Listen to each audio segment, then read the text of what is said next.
Welcome to mega 90. ఈ రోజు మే 25. ఈ రోజు నుండి రోహిణి కార్తె అయితే ప్రారంభమైపోయింది. ఈ రోజు నుండి జూన్ 12వ తేదీ వరకు కూడా రోహిణి కార్తె అయితే పయనిస్తూ ఉంది. మరి ఈ కేరళలో ఋతుపవనాలు స్టార్ట్ అవడం వల్ల అక్కడి నుంచి కూడా ఋతుపవనాలు సంభవించడం వల్ల ఆల్రెడీ వర్షాలు అయితే స్టార్ట్ అయిపోయినాయి. రోహిణి కార్తె అంటేనే రోకళ్ళు పగిలిపోయే ఎండలు సంభవిస్తూ ఉంటాయని, ఎండలు వస్తూ ఉంటాయని కూడా ఒక నానుడి అయితే ఉంది. కానీ కాలాలకు అనుగుణంగా, కాలాలతో సంబంధం లేకుండా వాతావరణంలో మార్పులు చోటు చేసుకుంటూనే ఉన్నాయి. కానీ ఎండాకాలం అంటే మే నెల అని చెప్పుకుంటాం. మే నెలలో అసలు ఎండలు అనేవి కనిపించడం లేదు. ఒక పక్క రైతులు కూడా చాలా బాధకి గురవుతున్నారు. ఒక పక్క మామిడి రైతులు, అలాగే ఇంకో పక్క మిర్చి రైతులు కూడా వాళ్ళు భయాందోళనకు గురవుతున్నారు. ఎందుకంటే అకస్మాత్తుగా వర్షాలు పడుతూ ఉన్నాయి, అకస్మాత్తుగా వాతావరణంలో మార్పులు సంభవిస్తూనే ఉన్నాయి. దీనివల్ల వర్షాలు అంటే అకస్మాత్తుగా వర్షాలు పడే అవకాశం, ముందుగా వాతావరణంతో మార్పులు కూడా చోటు చేసుకుంటున్నాయి. వాతావరణంలో సడన్ గా మార్పులు రావడం, అప్పటికప్పుడు వర్షాలు పడడం, అప్పటికప్పుడు ఎండ రావడం, అప్పటికప్పుడు వడగాలులు వీయడం, ఇలాంటివన్నీ కూడా వాతావరణంలో మార్పులు సంభవిస్తూనే ఉన్నాయి, చోటు చేసుకుంటూనే ఉన్నాయి. దీంతో రైతులు అయితే ముఖ్యంగా వాళ్ళు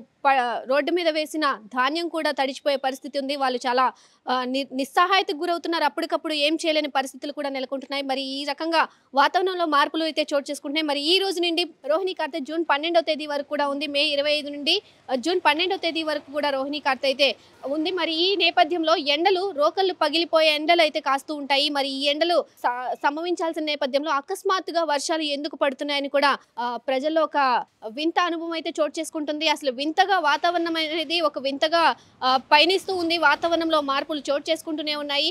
ఎండలు కాయాల్సిన నేపథ్యంలో వర్షాలు పడడం, వర్షాలు పడాల్సిన సమయంలో ఎండలు రావడం, ఇలాంటివన్నీ చోటు చేసుకుంటున్నాయి. ప్రజలు ఎప్పుడు పంట కోయాలి, ఎప్పుడు వాళ్ళు ధాన్యాన్ని ఆరేసుకోవాలి, పోనీ ఎండబెట్టిన ధాన్యాన్ని ముందుగా మనకు ఒక సూచన వస్తే వాటిని తీసి పక్కన పెట్టుకుంటామనే సూచనలు కూడా వాతావరణంలో కనిపించడం లేదు. వాతావరణ అధికారులు కూడా ఎప్పుడు వర్షం పడుతుంది, ఎప్పుడు ఎండ పడుతుందనే కూడా వాళ్ళు కూడా చెప్పలేని పరిస్థితి నెలకొంది. రోహిణి కార్తె అసలు ఎండలు రావాల్సిన సమయంలో ఈ రోజు విజయవాడలో రోడ్లు నిండిపోయే పరిస్థితిలో వర్షాలు అయితే పడుతున్నాయి. ఎండలు కాయాల్సిన నేపథ్యంలో వర్షాలు పడడం వల్ల సడన్ గా ప్రజలు కూడా ఎక్కడికక్కడ వాహనాలు నిలిచిపోయి, ఎక్కడికక్కడ ట్రాఫిక్ కూడా స్తంభించిపోయిన పరిస్థితులు ఉన్నాయి.